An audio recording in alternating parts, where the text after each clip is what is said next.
My daughter-in-law slapped me across the face in front of 200 wedding guests and then demanded my house keys like she was claiming a prize. For a moment, the sting burned deeper than the slap. It was the years I'd spent quietly holding this family together, erased in one motion. I didn't raise my voice or cry. I picked up my glasses, stood tall, and began recording every detail like evidence. They thought they'd humiliated me, but they had no idea the real reckoning was only beginning. Before I continue the story, please subscribe to the channel and leave a comment letting me know where you're watching from. The glass doors sighed when I stepped into the River Oaks ballroom, and cool air met me with citrus and florist's green. Valets outside tucked my old sedan among black SUVs. The ticket lay clipped to my single car key, a habit from years of making one small thing hard to lose. Laughter rolled across gold linens and into a chandelier's rain of crystal. "Welcome, Varnon family," the MC boomed. An usher slid by with a tray of champagne. I stood a moment at the threshold, taking in the manicured warmth and deciding where to place my first quiet step, not in anger, but in record. At the host stand, a woman in a headset skimmed a list. "Here you are," she said, pushing a plastic sleeve toward me. The badge read, "Vendor with a sticker." "Florals, I began. "We'll swap it later," she whispered, already signaling a groomsman. "It's fine for now." The sleeve's clip bit my palm. The pain was small and accurate, like pressing your name against glass and having it come back wrong. I slipped the protest into my pocket with an old habit breathe. First right, later. The room believed quickly. Dorian caught my eye across the foyer. My son's hand started up, then faltered when Isolde touched his lapel. He mouthed something later and pivoted. The orchestra tested a standard. Ice chimed in buckets. I stood in the fringe of a palm, measuring the distance between his almost wave and the person who raised him. A steward led me to my card, not near the dais, but along the service corridor where swinging doors hiccuped waiters into the room. "Close to the kitchen is convenient," he said. "You'll be looked after." I smiled the kind of public smile that keeps a person whole and sat with my spine tall. From my purse, I drew a small ruled notebook, wrote the date, and let the page catch the first bead of the evening. When the MC took the microphone, vowels bloomed. "Friends, we honor the Varnon lineage tonight, the grace of her mother Vera, and the mentors who guided our bride." He gestured toward the front where Vera glittered. "And of course, the groom's family is here with us." My name did not cross the air. The sentence shut like a nursery door you once slept behind. Isolde glided by with lemon silk and a train of bridesmaids. She paused at my shoulder, eyes pausing at the hem I'd fixed. "What a classic dress," she said, pleasant distant. One bridesmaid glanced at the badge. "Are you coordinating the flowers?" I lifted my water and let its chill settle the answer I would not give. "Enjoy," Isolde said, already steering the photographer's lens elsewhere. I tried again at the stand. "There's a mistake," I said. "I'm the groom's mata after the next toast the headset woman promised stacking programs like bandages." The badge pressed a rectangle of wrongness against my skin. Not tonight's hill to die on, I told myself. There are higher places to plant a flag than plastic. A couple from Dorian's office asked about his Little League years. I offered a mother's clean facts, how he ran through first, how he tied his cleats with stubborn knots. Adorable, the woman said, then drifted into a story about Isolde's fellowship, her board seat, her Perfect Light podcast. History met branding. Branding won the microphone. I took a bite of salad so my mouth could be busy while my mind stayed sharp. The MC returned with thanks. "Let's thank the families," he said. "The bride's mother, Vera, and the groom's mom is here too." Polite applause skimmed the room like a flat stone. He did not say my name. I wrote 3 small numbers, 1 name tag, 2 seating, 3 MC omission. The ink looked untroubled. Paper can carry what a throat should not. A server set down bread as carefully as a diagram. "Do you need anything for setup?" she asked, reading my badge. "I'm all set," I said and meant it differently. From across the room, I saw Isolde redirect the photographer again. She did not look at me. She looked at the lens as if a steady hand could turn the past away from a frame. I breathed once, twice, and let my shoulders remember their width. The toast before dinner ran long. At the stand, the headset woman winced. After cake, I promise. I nodded. Even a promise paid late is still currency if you save it for when it buys more than a correction. A little boy with a crooked tie waved at me. Because children look where truth sits. I waved back. In my notebook, I wrote one sentence I will not argue for my name. I will act under it. The orchestra moved into a slow number, and the floor filled with relatives linked by duty. The badge lay cool against my collarbone. I pressed its edge and felt the outline of a quiet line. Isolde spoke to a planner, the planner to the MC, and the MC's glance slid past me like rain on wax. I studied the exits, the timing of servers, the table where the photographer kept his bag. Names can be misplaced, I thought, and the thought steadied me. Keys cannot. I touched the single key, still clipped to my valet ticket, and closed my notebook on the list I would one day need.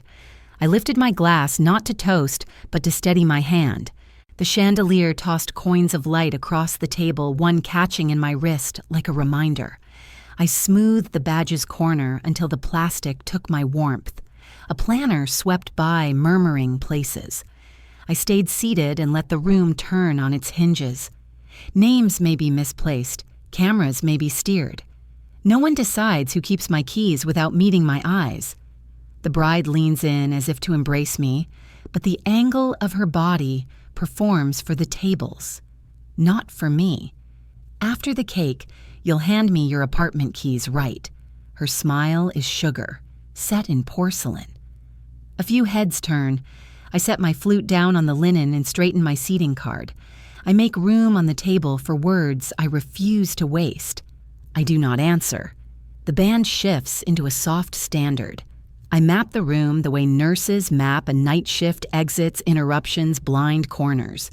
DJ booth, MC podium service doors, and Dorian 3 tables to my left, facing me, and then not facing me the second, Isolde brushes his sleeve. I keep my voice low, almost private, so she'll have to lean closer if she insists on a scene. We'll talk later, dear. I say the word dear, smoothed flat as a coin. My breath is steady. I will not barter under chandeliers. Later is now, she replies brighter, louder with the lift you use for announcements. We're family. The word family arrives with a thin edge. A couple at the next table glance over, curious the way shoppers read a label. A bridesmaid arrives with the confidence of perfume. She doesn't whisper. They'll move in for a bit, honeymoon savings, right? Laughter skates across the linens, and I mark the faces that laugh and the ones that look away. I am not offended. I am inventorying. Isolde tilts her head, compassionate in the way a velvet rope is compassionate. You'll be safer downsizing. We'll keep your place warm. Her hand rests on the back of my chair as if blessing it. I lift my glass, let a heartbeat pass, and take a sip. I am not negotiating in a ballroom. Dorian steps within range, pulled by the thread of her arm. He studies the table like it has something to say. He does not speak. My son's silence weighs more than her words. I do not set that weight on my heart. I file it as evidence. Keys stay with their owner, I answer, still soft. That's baseline. The sentence lands without color, fit for a bank window. Isolde's smile tightens by a millimeter. She looks toward Vera near the floral arch. A cue passes between them, quick as a match. The bridesmaid laughs again. Digital lock codes are easier anyway. A ripple of agreement. I notice the DJ glance over and a manager pause by a column. Systems are the true audience of these nights. Isolde leans closer, shadowing the candle. We're starting our life tonight. Keys, please. The hum at nearby tables thins into the silence reserved for toasts and tiny scandals. I meet her eyes, unblinking. The air cools. The mother is expected to make way to dissolve like sugar in punch. I decline. Not here. Not ever. I don't repeat myself. I let the quiet do the heavy lifting. She holds my gaze, calculates, and changes nothing about her smile except the temperature. "We'll circle back," she says, then turns, guiding Dorian with a satin thread. He lets himself be guided. I breathe the way you breathe after a wave rolls over you and you are still upright. I smooth the corner of the badge that calls me vendor. I am neither the sign nor the seating card. I am the one who paid attention when attention mattered. A waiter offers tiny crab cakes. I take one so I won't look like an island. The pastry flakes on my napkin. The bridesmaid returns to her orbit, dispersing rumor as sparkle. I watch it land on the older couple with tidy hands on the young men, comparing watches on the aunt, who whispers that it's generous I would give the newlyweds my place. Generous, like a myth. Across the room, the MC checks his notes. He may thank families again later, or not. The photographer angles the bride to catch the light and steers the lens away from my table. I raise my glass and find Dorian's face. For a breath, his expression is 14, and worried the way he looked when the dog slipped her leash in the rain, and he called for her until his voice broke. Then that boy is gone, replaced by a man selecting comfort over clarity. He looks away. I do not break. Bone remembers how to hold. I open the little notebook I carry because memory deserves a witness. 1 name tag, 2 seat by the doors, 3 the MC's omission, 4 the public request, 5 my refusal. Underline no raised voice, no scene, no surrender. Snatches of talk drift by the cost of orchids, a flight delay, a baby asleep on someone's chest. Ordinary life presses its cool cloth to the heat of the moment, and the heat recedes. The band leader announces cake in 10 minutes. A cheer rises. I picture the knife, the hands over hands, the practice photo of beginnings. I will clap for the picture. I will not be in it. The picture will live in a frame. I intend to live in a house. Isolde's train brushes my chair as she passes with purpose. "We'll get those keys sorted," she says to the heir to the room, to the story she is writing. I let the sentence hang without a hook to catch me. The ceiling drips light. The floor is steady. My name, spoken or not, is still mine. Inside a checklist draws itself call the bank for alerts, photograph the place cards, save the program, text Silas to confirm a witness near the podium. I do not plan revenge. I plan boundaries that hold. My future is not a favor to be granted by a bride. It is a deed in my drawer and a code in my head. I set my glass down again this time to free both hands, one for balance and one for the glasses that are about to hit the floor. The lights dimmed to gold and the crowd curved into a crescent around the cake. The MC lifted his mic, the DJ softened a melody, and I took 2 measured steps near enough to witness, far enough to breathe. I set 3 rules and latched them. No raised voice, no hasty touch, no public negotiation. Cameras orbited the couple and avoided me as if my face were glare. I logged it quietly. Isolde's satin rustled. She turned bright as a spotlight. Before we cut, she said over the music, "Hand me your keys." The room received it like part of the program applause line bouquet, toss mother's surrender. I set my flute on a napkin and said, "Not here." My palms stayed open, no threat, no plea. A chuckle rose from her colleague's table. Sound seeks safety. The bridal party shifted to frame me a shiny parenthesis, nudging me toward the dance floor.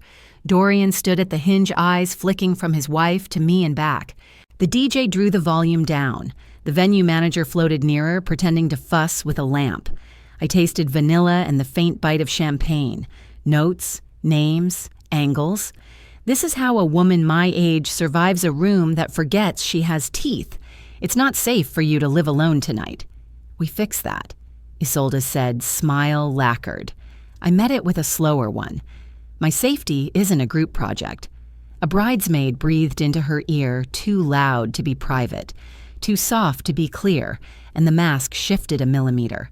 Cruelty rarely shouts. It wears perfume and pronounces care like a verdict. Her hand came without warning fast, and certain a line drawn across my cheek. Heat-burst vision leaped and my glasses clattered across the parquet with a delicate crash. For one suspended second, even the chandelier seemed to hush. I did not flinch again. Knees first, then fingers, I found the glasses by feel and rose at the pace I use for Sunday pews. No one helped. Not my son. Not the women who had called me sweet. A few mouths opened and produced nothing. Etiquette had turned predator and fed on their wish to stay pleasant.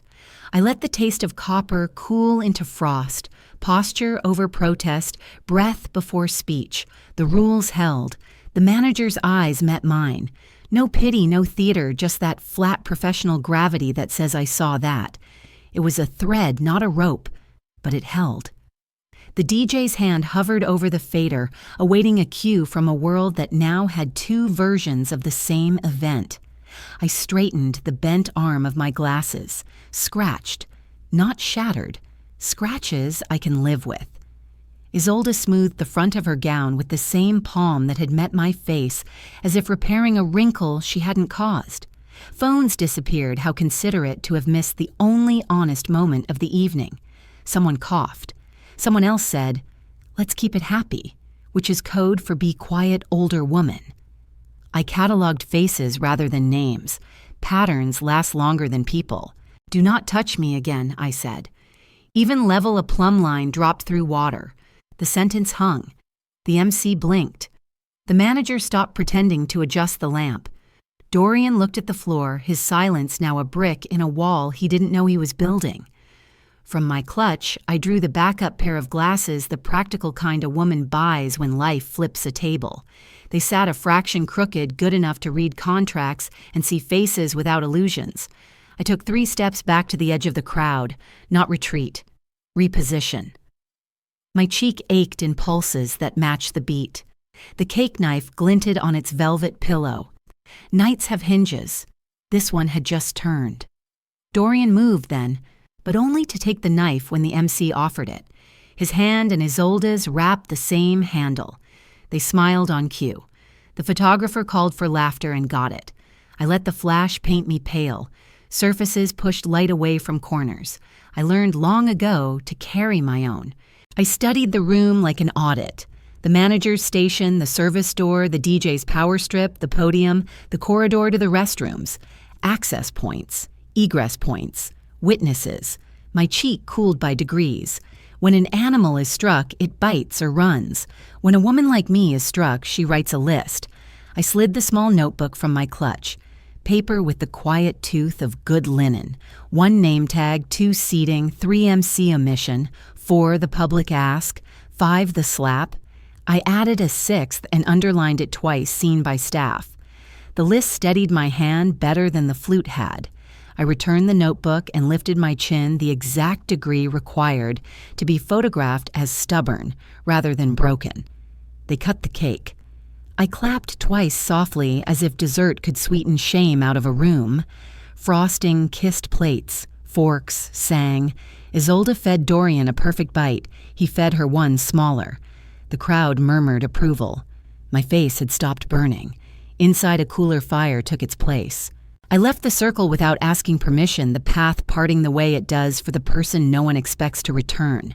Shoulders brushed and then apologized to my back. My shoes whispered toward the corridor. I did not hurry. I was not fleeing. I was making space for air and mirror and ink for 12 breaths and 3 written lines that would change the night. At the threshold, I paused long enough to fix the tableau in memory, the knife.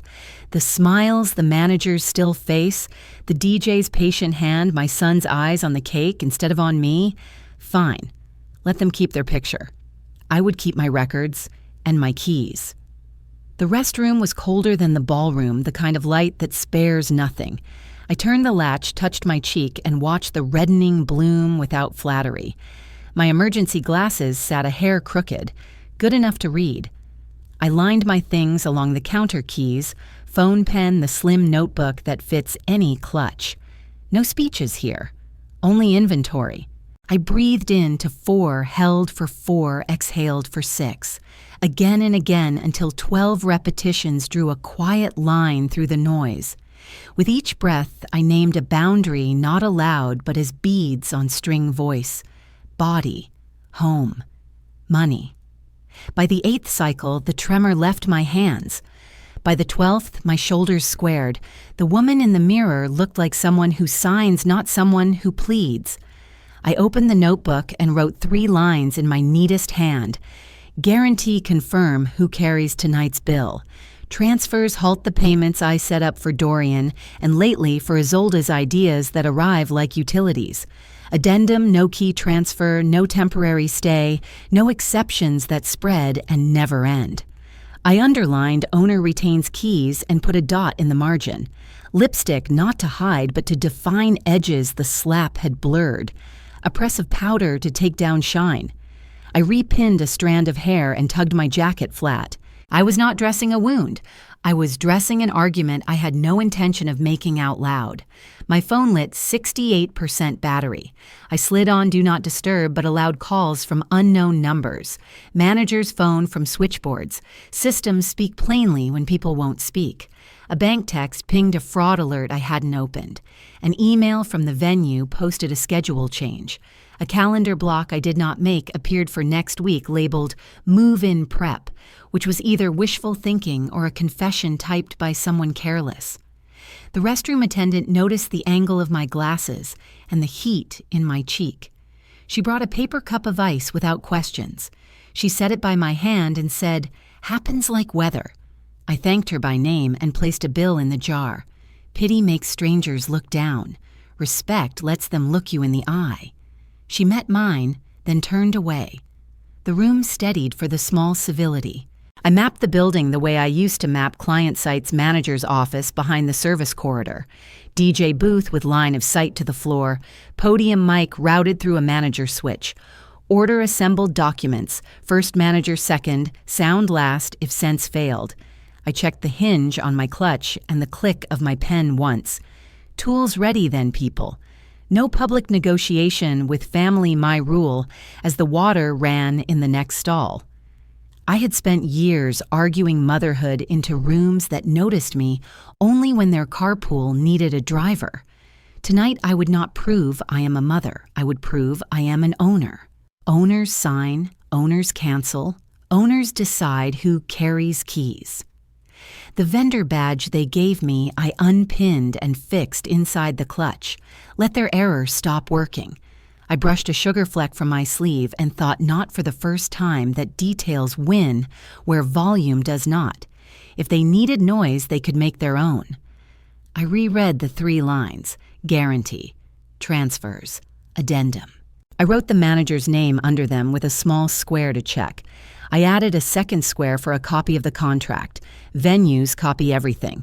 I drew a line between the 2 boxes and labeled it chain. People forget. Paperwork remembers. The pen felt solid in my hand, less a weapon than a key. I pressed the ice to my cheek, then set the cup aside. The swelling would crest later. It could wait its turn. I washed my hands and dried them. Movements at human speed pull a person back into her body. 12 breaths had steadied me. 3 lines had aimed me. The ordinary towel finished the work. I flipped the phone and opened the bank message. A transfer authorization had been attempted from a device not mine blocked pending confirmation. The amount wasn't ruinous, but it tested the lock. Someone had also tried to add a user to an account I keep for repairs at my building, the same building Isolde called a starter nest. I took a screenshot and filed it in a folder labeled with tonight's date. I named it plainly, like an invoice. When I looked up, the mirror gave me the face I know not unmarked, not undone. I slid the notebook into the clutch behind the pinned badge and palmed the pen like a signature waiting for the page. The corridor beyond the door hummed with compressors and distant silverware, the quiet lungs of events at work. Systems keep breathing when people hold theirs.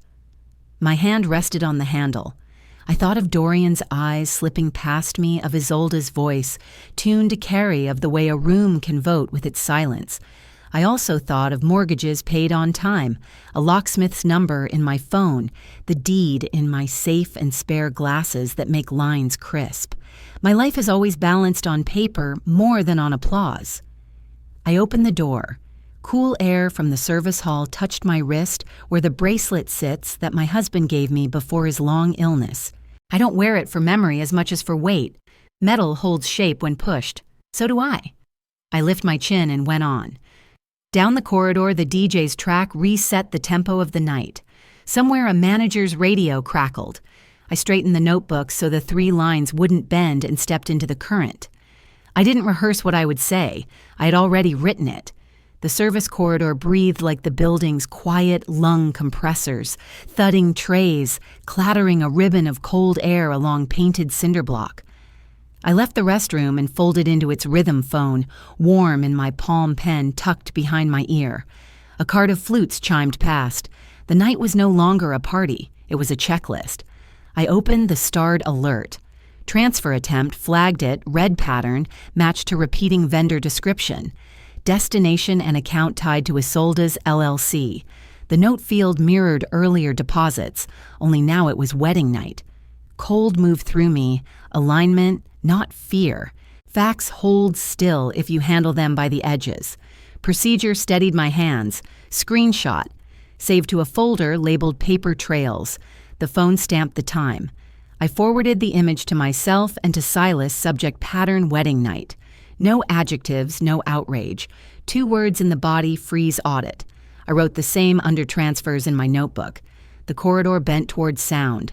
Above the ballroom, the AV booth opened like a swallow's nest. From the aisle, I could see the preview monitor, the slide list scrolling in tidy thumbnails, the tech tapping through with competent economy, a deck labeled, "Thank you to families," cycled. Vera's name bloomed in serif gold. Then it came again with a charity photo. The Hughes panel, the groom's family, did not appear at all. Deletions that clean are deliberate. I wrote missing slide deliberate and underlined it once. When the tech's hands rested, I asked, "Is there a slide labeled Hughes family thanks in the deck?" He toggled through the list with me, plainly watching, and shook his head. "That's the whole set," he said, keeping politics out of his job. I thanked him before he had to explain anything he didn't own. On the side console, a second laptop sat open. Its email draft hit harder than a hand guardianship petition notes. The cursor blinked beside phrases, "I know from petitions diminished capacity, unsafe living alone, best interest intervention." Template cold. No one had the right to place my name in those blanks on any night, least of all this one. I didn't touch the keys. I let my eyes fix the phrasing the way you fix a license plate, repeat it once, as if you were already testifying. The law has its own scent. The venue manager passed below like a tug slipping behind a pier. We met eyes. "I'll need 5 minutes when you're free," I said. One small nod, I saw enough. Bank pattern. Missing slide. Guardianship draft. 3 stones set into one band. Money redirected image. Curated control. Justified by invented fragility. I sketched a triangle money. Image. Control. And wrote at the center the word "they cannot counterfeit owner." Music swelled the bright kind that herds people toward tiers of frosting. I checked gauges like a diver. Battery 63, signal solid, notebook where it belonged. My rule from the mirror held no public negotiation with family, only with systems that move levers. I would not prove I was a mother. I would prove I owned what I owned. Ownership is not a theme. It is a contract with teeth. I left the booth's shadow for the side foyer. A framed map of exits and service corridors glowed in green. The line I traced led to the small office where guarantees live and signatures get verified. Somewhere in this building lay the document that stated who promised what for tonight. I intended to read it before the knife hit fondant. I passed the door where Leora had once pressed a brown envelope into my hands after my husband's memorial. The memory steadied me, like a ship finding its channel. I touched the pen in my clutch, the one he hollowed years ago to hide a note. The paper is brittle now, but I don't need to unfold it. I know the message by heart, measure twice, sign once. The anchor in my purse tonight wasn't paper. It was the habit of that sentence. The foyer brightened as a staffer pushed through with a tray. Sugar and almond rode the air. I slid the pen into my palm, not for drama, not yet for ink, but for balance. I don't need permission to walk toward a door where decisions are kept. A keycard light blinked patiently. Somewhere, a copier warmed. Those sounds matter more than applause. I paused at the office threshold and looked back at the glittering room. Far across the floor, Dorian's shoulders lifted and fell. He did not look for me. Isolde's gown caught the light like a net. The MC's hands drew friendly arcs. Every detail was exactly as they wanted it. That was fine. My next details would not ask their permission. The manager finished a call and waved me in.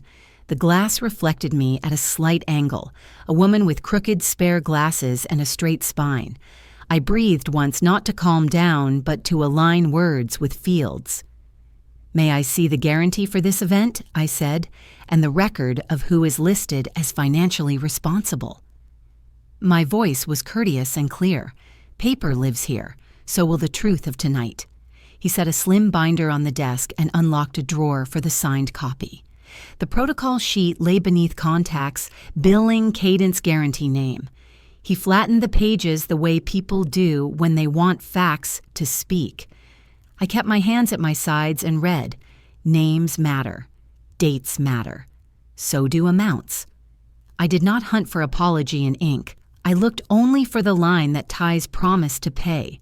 When I found it, I nodded once now. The room felt quieter. The lounge off the foyer is dim and kind, a hush wrapped in carpet. I take the corner chair that gives me the wall at my back and the corridor in view. I place my clutch on the side table, then arrange a neat row phone, notebook, pen. Order slows the tremor the ballroom tried to plant in me. The music on the other side swells and ebbs. It can count time for the people who need it. I will use minutes, not moods. I lift Robert's fountain pen. Metal warms to body heat familiar as a wedding band. I unscrew the barrel slide out the inner sleeve and coax free the tight paper coil hidden there. 4 words wait in his square, stubborn hand, the same ones he wrote after the doctor taught him to fold weeks into days. Measure twice, sign once. I breathe them once into the soft room, then roll the coil and nest it back in the pen. The note is not magic, it is discipline. I draw the notebook closer. Under the 3 bullets I wrote in the restroom, I add a 4th execute now. Then I write the root call. Silas call Leora, meet the manager. No speeches, no family theater, contracts, clocks, signatures. I check the battery 68% and the signal solid. Then I tap the first number. Silas answers on the second ring with the calm a man keeps for burning houses.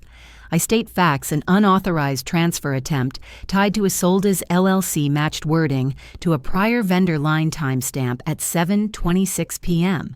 Screenshot saved and mailed. I hear his keyboard quick and precise. Pending ACH is frozen, he says. Profile flagged. Audit of family link disbursements runs through month end. Case number incoming. We keep it short. Gratitude wastes nothing. I end the call and let the quiet reset. I call Leora. Her voice arrives like a level set on a countertop. I recite exactly what I saw on the open laptop by the AV booth, a draft labeled guardianship petition notes with phrases like, "diminished capacity and unsafe living alone." I give punctuation along with words. She listens, then says, "I'm drafting a protective letter now. If anyone solicits keys or implies incapacity, you will answer only with this text. Hand it to the venue if necessary. No debates. Brief, I say. Teeth not theater." Memory opens like a side door. After Robert's memorial, when casseroles still came with names, Leora pressed a brown envelope into my hands and said, "For when silence needs paper." Inside were templates, a transfer suspension, a lease guarantee revocation, a venue guarantee clause. I did not need them that night. Tonight I need the knowledge that preparation is not paranoia. The templates live in my inbox and the terms live in my mouth. I draft a 2-paragraph notice to the venue on my phone. First paragraph, I am the person of record on the guarantee and request a 5-minute private meeting due to an on-property safety incident. Second, attached documentation is for review, all rights reserved. Thank you for your professionalism. I attach the bank screenshot and the restroom mirror photo of my cheek, unflinching, well lit, dated by the phone itself. I CC Silas and Leora and send. Evidence needs care, not heat. I title the files with time and location, then make a simple list of who was within line of sight when the slap landed: DJ at booth manager by column MC at podium, 2 bridesmaids left of cake. I do not turn faces into enemies. I turn them into a record that cannot be argued into smoke. I switch auto backup to cellular. I will not ask a ballroom for permission to keep my own proof. 2 messages arrive like small locks turning. Silas sends the case number and a short note. Freeze confirmed. Audit launched. Leora sends the PDF on letterhead, 3 sentences each carrying its own spine. I drop both into a folder labeled for tonight and star the folder. Then I rehearse the 30 seconds I will use with the manager, identify the contract, state the safety issue, hand the notice request a private room. No mother words, owner words. I cap the pen and feel its new weight. Heirloom when closed, tool when open. I think of Robert at the kitchen table telling our son, a thesis first Dorian, then the pages know where to go. The memory passes through me like a hand pressed warm on a shoulder. I stand, smooth my dress, and let the lounge release me. I text the manager, available now. His reply arrives before the screen dims, office by service corridor. 5 minutes. The foyer's light meets me bluntly, all sugar and glass. On the far side of the doors, a crowd cheers at a moment that will be posted tonight and forgotten by next Thursday. The clipboard in the manager's hands is plain as bread and twice as useful. I cross the carpet with the pace I use for Sunday pews. At the service door, he is already there, posture straight, pen, poised above a blank line. We step into an office the size of a closet and larger than the ballroom. A table, 2 chairs, a printer with warm paper in its tray. He closes the door. You asked for 5 minutes, he says. You have them. I place the notice, the letter, and the case number on the table and set my pen above the page like a compass that knows north. I keep my voice even. Thank you. I'm here in my capacity as the guarantor on the event contract. I need to review status and document a safety concern. The room accepts the terms. He nods and turns the clipboard to a clean page. He led me down the service corridor to a door the color of old tape. Inside the room was barely wider than the desk. A fire panel blinked red in the corner. Shelves of binders lined the wall like quiet jurors. I set my phone, my notebook, and Robert's pen in a tidy row. He closed the door, and the applause outside fell to a hum. We'll keep this brief, he said. Brevity and documentation, I answered. That's all I'm after. I gave him 1 paragraph, no embroidery. The slap, the public demand for my keys, the fact that I felt unsafe remaining on the floor. I added that I was not here to litigate family feelings. I was here in the limited role of a party to his contract. He nodded once and clicked his ballpoint. The sound was the gavel this night had refused me. I slid my phone across the desk and turned the screen so it faced him. Notice of guarantee review pending due to incident, the first line read. Below it, the clause number and 2 sentences of plain language he could show anyone who asked. I watched him read it twice. He reached for a gray binder stamped with the venue's name and lifted out the master contract as if it were a weight he knew well. The page crackled flat. He ran a finger down the margins until the clause appeared. Guest safety, he said almost to himself. And material misrepresentation. Both apply, I said, and both are simple. He opened a drawer and brought out a spiral notebook labeled Incidents. The neat columns surprised me. Time, location, summary, staff, initials, camera index. He scanned the early evening. His pen stopped at 6:59. Audible altercation. Bride raising voice near cake. Another line at 7:02. Physical contact guest struck. No staff intervention required. Initials, camera number. He looked up, not apologizing, not excusing, only confirming we were describing the same night. "I'll need a copy of the ledger excerpt for my file," I said, "and a note preserving footage and any podium audio from the same time block." He nodded. "We preserve for 30 days by default. I'll flag it for 90. He pulled a sheet with the venue seal and wrote while he spoke.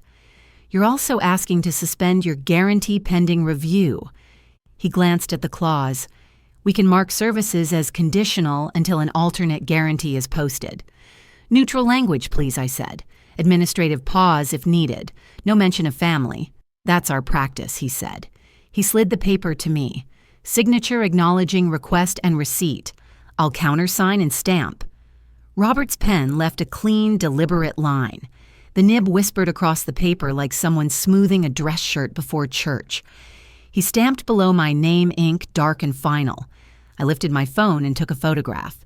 The auto backup icon winked green. Chain of custody isn't romance, but it lasts longer. Through the door came a soft tone, the kind technicians use to test a system no one notices when it works. "MC Mike feeds the house, not the speakers in here," he said. "We record the house feed on a rolling card. Please note that in your preservation order," I said. "I won't be giving any speeches, but I want the building to remember what it hears." He typed a line into his terminal and printed a second page. "One more thing," I said. "A safety directive for floor staff. No one is to request my keys while I'm on property. If anyone attempts, they're to direct the person to management." He wrote a single sentence, nothing florid, only policy. The knock that followed was gentle. A security guard stepped in, eyes neutral, posture square. The manager handed him the directive. The guard initialed, folded the paper once, and slid it into his pocket as if it were the kind of small rule that keeps a big night from turning bad. If payment stalls while we review, the manager said we pause tray service and bar announce a brief administrative delay and resume when the alternate guarantee is posted. "Good," I said. "Let the story be about logistics, not gossip." He gave a small smile a professional gives another when they recognize the same religion order. He made a final notation, then wrote the time in the corner of my copy. I wrote the same in my notebook, the numbers looking steadier now than they had an hour earlier. "Anything else?" he asked. "One last courtesy," I said. "If you see my name omitted again where it belongs, do nothing. Just keep the record clean." "I understand," he said. "Truly." I gathered the pages. The paper felt heavier than its ounces stamped weight, adding what the ballroom had tried to take.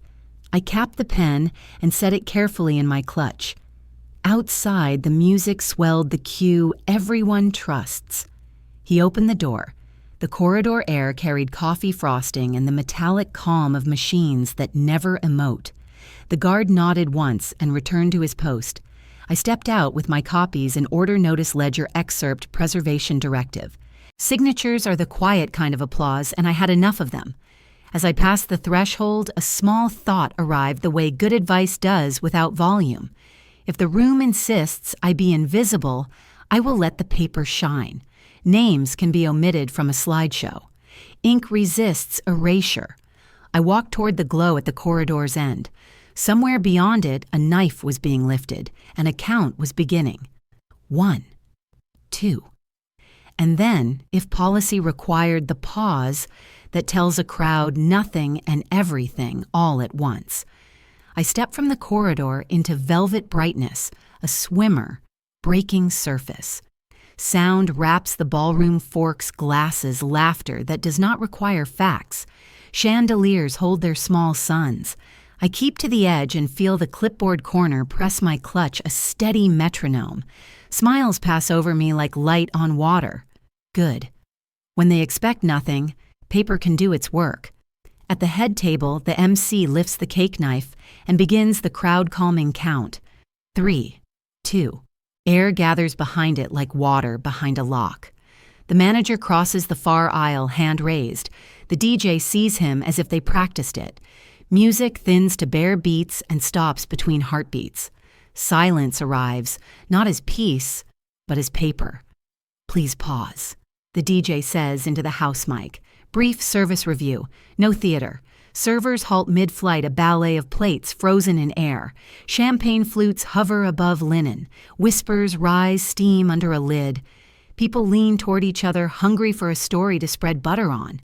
Eyes search for authority, then blame. They land on the manager, then slide to me. I do not react.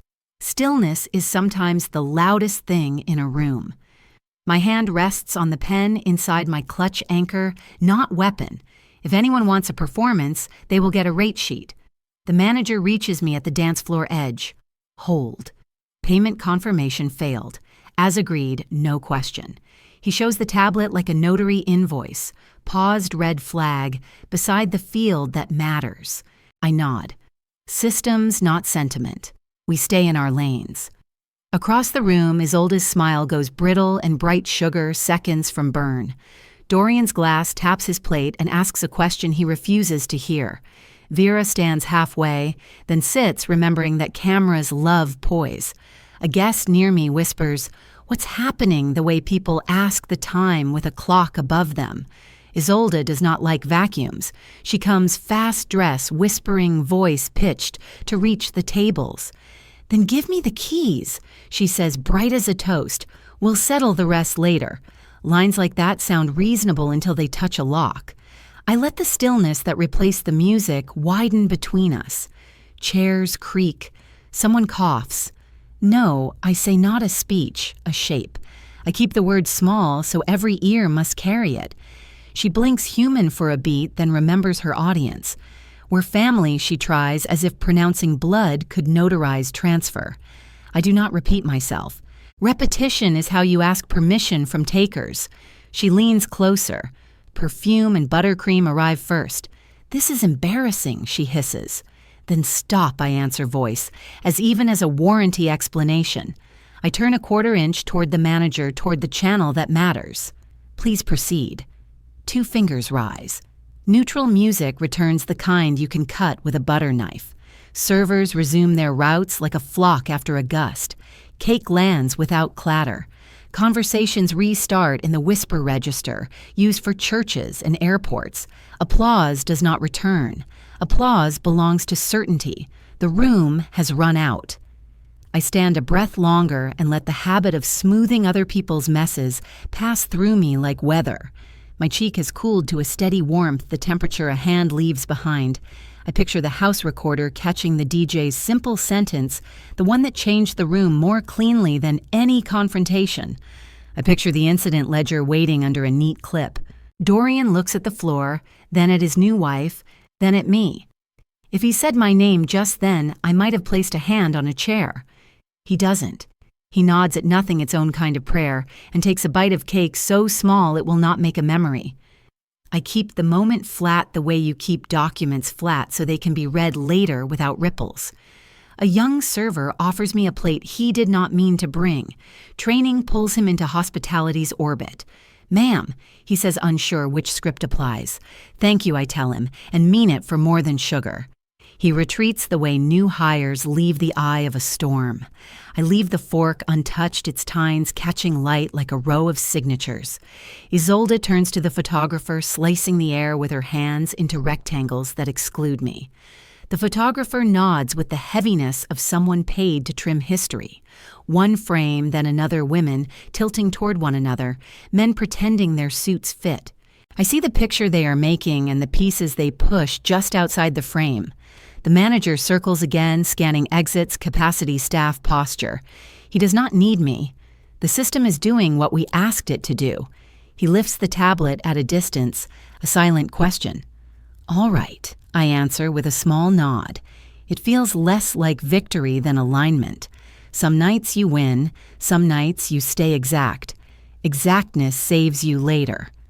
I move toward the service door. Air in the corridor is a degree cooler, cool enough to think. Behind me, the band tries a tune that asks for no clapping. I pause at the threshold and let the sound smudge into something I won't carry home. Then I go through the door, whispering shut. Compressors hum. Cartwheels speak the soft language of work. It sounds like a factory of ordinary life, which is to say relief. The hallway is empty except for the echo of their silence. Red from the exit sign bands the floor. Under the door, a flat envelope slides forward and settles against my shoe. My name sits on it in Silas's small, patient hand. I do not open it yet. I stand for one more counted breath, feel the pen in my clutch like a compass, and know the night has finally moved to a place where opinions cannot keep up. The pause changes people. Guests who were telling work stories a breath ago now inventory loyalties. A woman in emerald checks her phone as if headlines might explain her table. An uncle whispers that venues are strict these days. A teenager records nothing and still blinks like a camera. The band stand quietly with instruments against their ribs, waiting for a signal. I do not feel triumph. I feel accuracy numbers aligning clauses fitting a door that was always mine, staying shut on its hinges.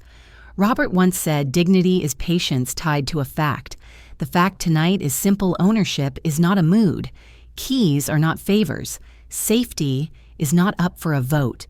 Across the floor, Vera lifts a hand toward me, then lets it fall. Her eyes price the room. Dorian's best man jokes, and his smile drops. The photographer studies the carpet. Even the sugar flowers look undecided. When the music returns, it does not rinse away what silence wrote. Talk resumes with a new grammar, short sentences, cautious tenses.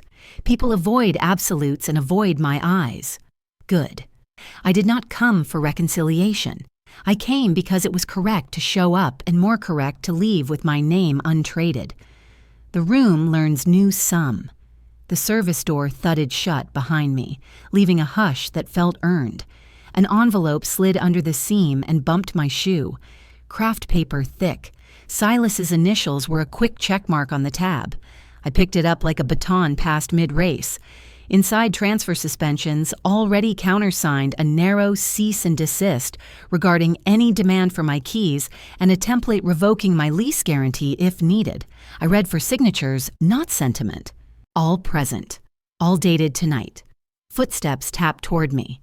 Dorian turned the corner, a lone tie askew eyes, searching for a version of me that would forgive before facts.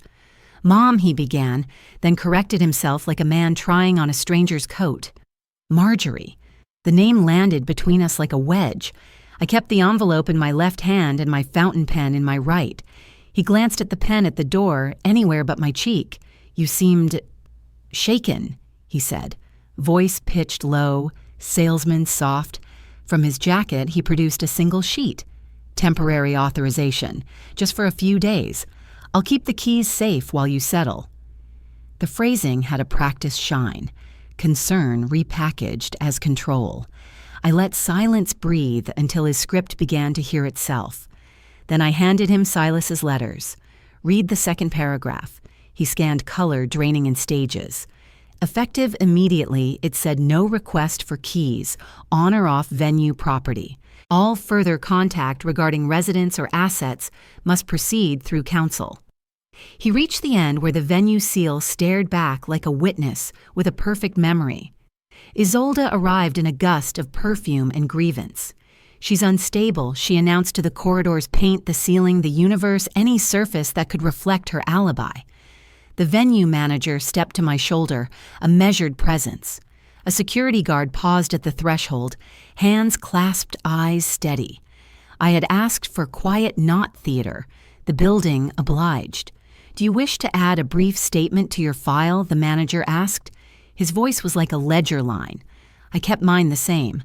At approximately 8:20, the bride slapped me in the ballroom and demanded my keys. I declined. Written notices served transfer suspensions, cease and desist, guarantee review. 20 seconds, no adjectives. He repeated it back. The guard initialed the line where observed replaced alleged. Paper turned breath into record. Isolde's smile tightened to wire. "Dorian." "She's not thinking clearly. Keys now, conversation later." Her hand hovered, not touching me, but close enough to claim ownership of the air. I opened my phone gallery and tilted the screen just enough for them to read without a crowd. The laptop draft I'd seen earlier.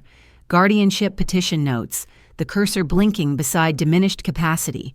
Unsafe living alone, secure apartment access. Next, a screenshot of a group text, Dorian's initials endorsing tomorrow consult. I did not lift my voice. The pixels did the speaking. Dorian swallowed. It isn't what it looks like.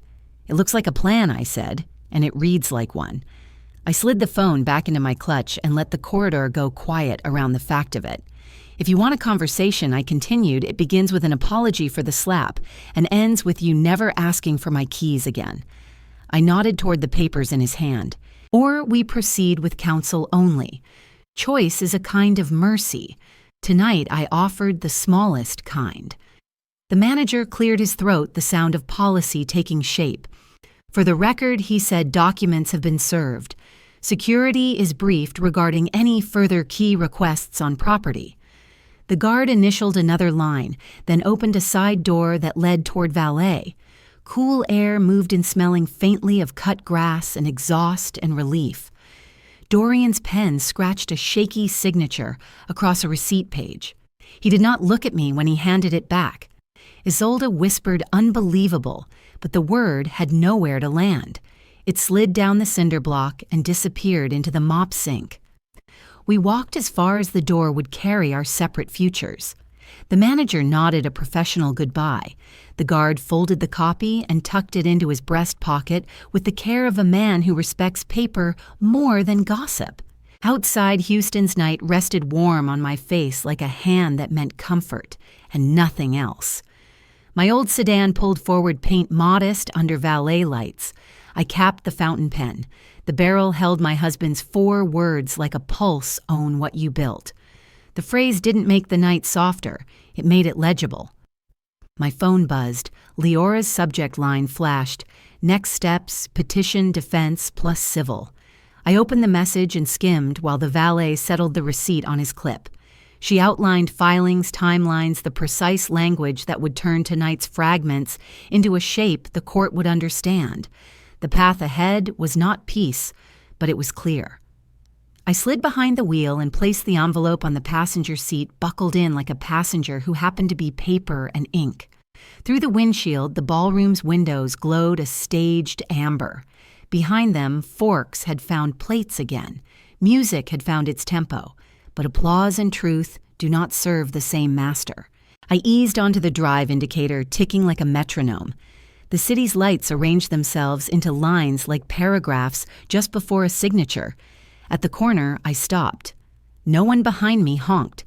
I had time to breathe once more and let the night answer a question I wasn't asking anymore. Who am I to them?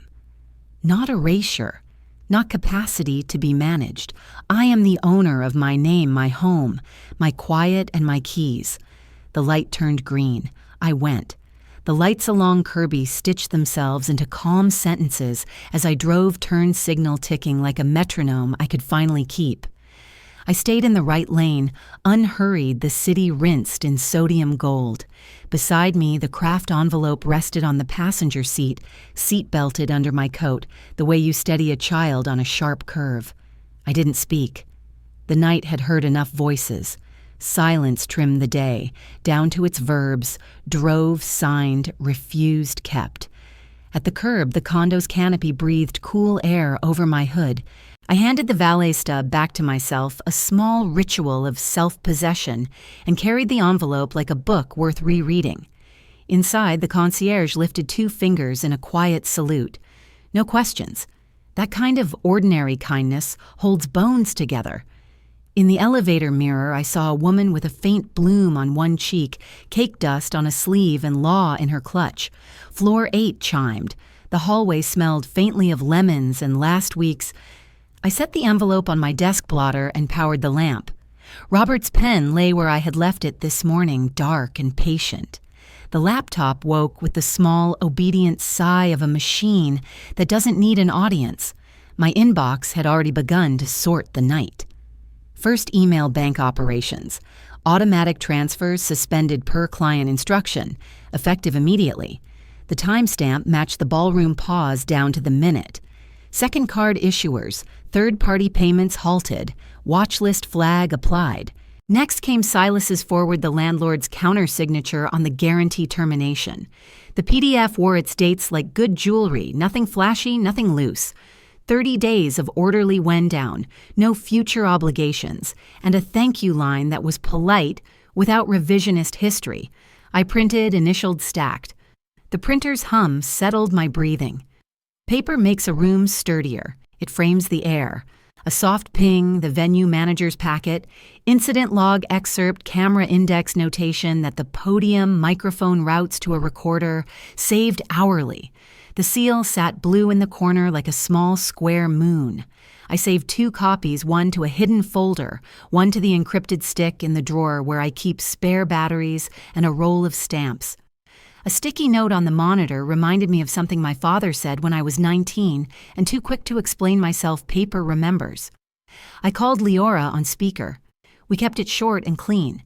I read the titles exactly as I'd seen them. Guardianship petition notes, key phrases about diminished capacity, unsafe living alone, and secure apartment access. Leora's keyboard answered in brisk little bursts. No contact letter first. She said harassment terms, specific to keys. We'll keep the civil route ready, not noisy. We confirm the tone, factual, brief, enforceable.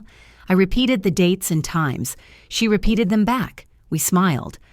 I turned the pen in my fingers and unscrewed the barrel just enough to feel the thread catch. The paper coil inside pressed against the metal like a heartbeat. Own what you built. Robert used to say it after late nights when we balanced books at the kitchen table and the world felt made of invoices and hope. I slid the coil home and capped the pen. Then I wrote a memo to myself on heavy paper, "Do not negotiate your safety." I signed it and tucked it atop the red binder I had labeled "This Week's Line." The boundary email took 5 measured minutes. Subject: Notice of boundaries. Effective. Immediately. Body and apology is required. There will be no further requests for my keys. All communication will go through counsel. Attachments: the venue notice, the stamped ledger excerpt, the served letters, the landlord countersignature, the bank confirmations. I read it once for law, once for mercy, and once for the quiet that comes after both. Then I send it to Dorian and Isolde CC, to Silas and Leora. Sent not. A voicemail arrived while I was filing the PDFs. My son's voice, thinner than I remembered, hurried at the edges. "We're coming over to talk." I didn't answer. I forwarded the audio to counsel and to building management with a simple note: "Please annotate account no uninvited access." The reply from downstairs came within a minute. "Understood, Ms. Quinn. We'll call if anyone asks up." I thanked him. It is no small thing to be believed in the small places. I walked the apartment once not as inspection but as blessing. The fern by the balcony door had unfurled a new coil. The quilt I'd finished last winter waited folded on the sofa's arm. On the kitchen counter, a lemon waited to be turned into tea. I locked the deadbolt, checked the chain, and lowered the balcony shade halfway, leaving the city's lights in a narrow braid across the floor. Houston at night is an honest neighbor. It looks back without prying. On the desk, I arranged what the night had given confirmations: signatures, receipts, the venue's careful ledger, my own single-sentence memo. I slid Robert's pen into the loop of the red binder and pressed the covers together until they clicked. When paper holds, a person doesn't have to. I turned off the lamp. The room kept its shape in the dim, sturdy with proof and quiet, with the permission that only boundaries grant. Sleep came not as escape, but as consent to my own terms. Phone face-down alarms at 7:02 and 7:10. The envelope slid beneath the blotter. Morning would be service, not argument, sunlight, and paper. The buzzer rings at 7:02, crisp as a gavel. I check the peephole, then slide the chain. Morning stripes of sun cross the hallway carpet and stop at my toes. A man in a windbreaker holds a clipboard and a slim manila wallet. "Miss Quinn?" he asks, voice neutral, eyes kind. I open 2 inches enough for air and law. He confirms names, yesterday's date, and the time. My cheek is pale now, but it remembers. I nod once. "Proceed," I say. He reads the header cleanly. Notice of boundaries and no contact. Effective immediately. File numbers, counsel names, delivery address. He slips 1 envelope through the gap. I sign his screen with Robert's pen. He photographs the doorway, the envelope, the time on his watch. 2 more sets. He says 1 for building management, 1 for the addressees. I initial the chain of custody line. Paper breathes easier than people do. We ride the elevator down together. The concierge lifts a hand in greeting, not question. I pass him the building copy. He scans it into the resident log and staples last night's venue packet to the file. I'll notate staff calls, security before you on any approach at your door, he offers. I thank him, formal but warm. The building manager texts a time 9 a.m., meeting room glass. I pour lobby coffee and wait with the Sunday quiet. They arrive with yesterday still clinging to their clothes. Dorian's tie is loosened. Isolde's lipstick is a shade brave enough for ritual, not for mourning. They start toward the desk. The concierge steps between palms down. You've been served. Per protocol, any conversation occurs at 9 with management present. Isolde hisses that it's family. Policy doesn't blush. They take the waiting sofas and the clock keeps its even tick. My phone pings last night's boundary email, shows red receipts, dotted lines turning solid. I forward them to the building inbox with a subject that files itself for the record. At 8:56 a.m., I step from the elevator and feel nothing theatrical, only the dignity of shoes that fit. Dorian looks up once and away. I remind myself of my rule: no public negotiation with family, only contracts. The manager opens the glass-walled room and sets a recorder on the table, small red light steady. 10 minutes, he says. Volume low. Reference documents only. He reads the summary of last night's venue log into the record audible altercation, physical contact observed, audio preserved. I place the red binder labeled tonight's line before me closed. I don't need to dramatize its weight. Paper has gravity by itself. Isolde goes first, voice ribboned with sugar and steel. There's been a misunderstanding. She's overwhelmed. We just need her keys for a short adjustment. Dorian adds a soft, "Mom, please," as if softness were proof. The manager slides copies of the served notice to them both. All contact via counsel, he reads. My hands remain folded. I speak only once. My boundaries were written. They will be kept. Protocol turns like a quiet gear. The manager updates their fobs to lobby-only access until counsel clears otherwise. He notes that last night's venue restrictions are mirrored here for safety consistency. Dorian signs acknowledgement. The pen in his hand scratches as if the ink resists the page. Isolde says, "Unbelievable," to the glass, which does not answer. We let the recorder own the silence. The meeting ends before the 10-minute mark. The concierge escorts them to the doors with the courtesy owed to everyone, which is exactly enough. Their reflections hang in the glass a moment and leave. I email Silas and Leora the signed pages. Their replies land within minutes, received logged proceed as planned. The lobby exhales back into Sunday newspapers, folded mail cart faintly squeaking down the hall. Upstairs, the doormat reads, "Home." And this morning, the word is a fact. I file the fresh document, slide Robert's pen into the binder loop, and breathe. My cheek holds a faint map of last night. My spine holds the streetlight's lines. A calendar ding reminds me of the community garden at noon. I lock the deadbolt and pour tea. When sunlight pools on the desk, it looks like a small, decent future. And it is mine. I stand by the window while the kettle hums. Live oaks outside comb the light into ribbons that cross the sink, and the framed photo of Dorian at 8, gap-toothed and sunburned, grinning around a paper kite we built from grocery bags. The memory arrives without sting. It smells of glue and the patience of small hands. Motherhood is a vow, not an open tap. My phone buzzes. The building manager emails a recap, access limits, active meeting audio attached, future approaches through counsel. I reply with thanks and attach the venue packet again so the chain stays whole. A second note pings from the venue. Audio archived cameras, indexed incident report closed pending any civil filings. I set the phone face down, a choice. The kettle clicks off. I pour water over a plain tea bag and watch the color travel. My cheek lets go of last night like steam leaving the cup. I think of the garden and the way volunteers wait at the fence, how the gate opens whether or not anyone speaks.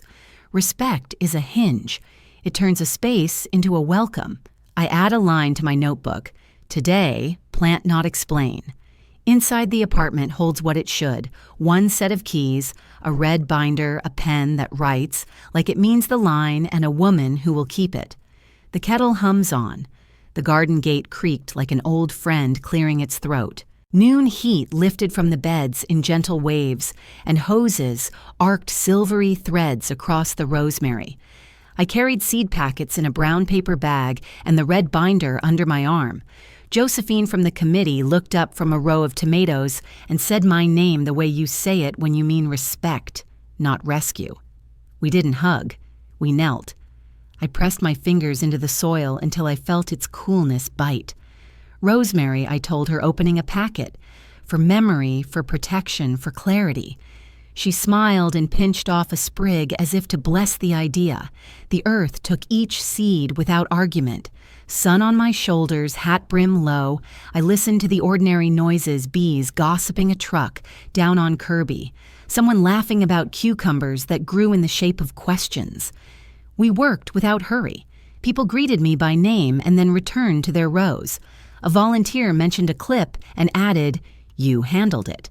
I thanked him and turned the hose to a softer fan.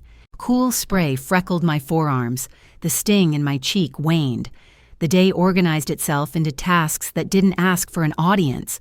Prune, basil, steak beans, breathe. My phone buzzed in my pocket. Concierge access limits working. No disturbances since morning. Venue finance called the couple directly. I typed back a simple thanks and slid the phone away. Policy was holding systems that didn't need me to plead. A text from Leora arrived next Friday, 10 a.m., temporary order hearing. I tapped confirmed, then wrote the time in my paper planner with Robert's fountain pen. The nib skated cleanly. The ink line looked like a small rail. Silas chimed in after boundaries are a practice. I smiled. Practice is quieter than victory, but it lasts longer. By mid-afternoon, the lights softened. Josephine waved me over to the tool shed. The concierge stood by the gate with a small padded mailer. "This came up from the desk," he said. Inside lay my brass spare key on a ring and a note in my son's handwriting. I'm returning what I should never have demanded. No explanations, just the sentence I needed. Breath left me in a straight line. I put the key in my pocket and felt the familiar weight find its old home against my hip. I did not keep the note. I photographed it for the file and handed the paper to the concierge for the building log. He understood. Josephine handed me a blank plant tag. Mark anything she asked. I pushed the tag into the rosemary bed but left it empty. Not everything needs a label to grow. The phone trembled again, unknown number. I let it pass to voicemail and returned to the watering can. Later, I listened once Isolde's voice, careful, then cutting, then careful again. I forwarded the audio to Leora with 2 words for record and deleted it from my phone. Proof is not the same as company. We ate at the community table lemonade, pecan pie, and tomatoes with salt. I bundled a bouquet of herbs and pressed it into the hands of a young couple, expecting their first child. Hang it by the window, I told them. Let the scent remind you to eat, to sleep, to forgive each other on Tuesdays. They laughed. It sounded like a gate opening in a fence I had forgotten. By 5, the sun folded itself behind the oak trees. I walked home with dirt under my nails and steadiness in my spine. The concierge tipped his head. The lobby smelled faintly of citrus and mail. Upstairs, I placed the returned key on the desk blotter and opened the red binder.